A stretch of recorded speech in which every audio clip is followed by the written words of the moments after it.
5ই August Sheikh Hasina পদত্যাগের আগ মুহূর্তে সর্বোচ্চ বল প্রয়োগ করে ছাত্র জনতাকে হত্যা করে পুলিশ। রাজধানীর যাত্রাবাড়ির পাশাপাশি ওই দিন ঢাকা মেডিকেল কলেজ হাসপাতালের পেছনে চানখারপুলে এমন ভয়াবহ হত্যাকাণ্ড চালাতে দেখা যায় পুলিশকে। বৈষম্য বিরোধী ছাত্রদের মার্চ টু ঢাকা কর্মসূচি ঠেকাতে পুলিশ গুলি চালায়। 5ই আগস্ট বেলা 12টার দিকে বৈষম্য বিরোধী ছাত্রদের মার্চ টু ঢাকা কর্মসূচি ঠেকাতে চানখারপুল মোড়ে অবস্থান নেয় পুলিশের একটি টিম, যাতে কোনোভাবেই আন্দোলনকারীরা শাহবাগের দিকে যেতে না পারে। সেখানে পুলিশের ঊর্ধ্বতন এক কর্মকর্তার নির্দেশে পুলিশের 4টি বিশেষ দলকে দেখা যায়।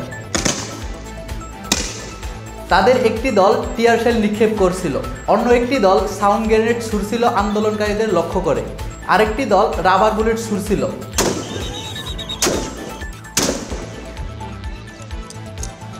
এই টিমে আরও কিছু পুলিশ সদস্য ছিল, যাদের হাতে চাইনিজ রাইফেল। এদের দেখা যায় তাজা বুলেট রাইফেলে লোড করতে।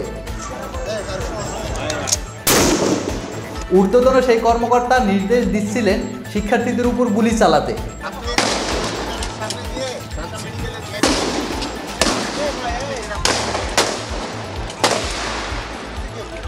নিখুঁত নিশানা লাগিয়ে মাত্র 150 থেকে 200 গজ দূরে আন্দোলনকারীদের উপর গুলি চালাতে। বন্দুকের গুলি শেষ হলে আবারও লোড করে গুলি চলে ছাত্রদের উপর। এভাবে শিক্ষার্থীদের উপর গুলি চালানোর পর লাশ পড়লে সেসব নিয়ে মন্তব্য করতে শোনা যায় এসব ঘাতক পুলিশ সদস্যদের।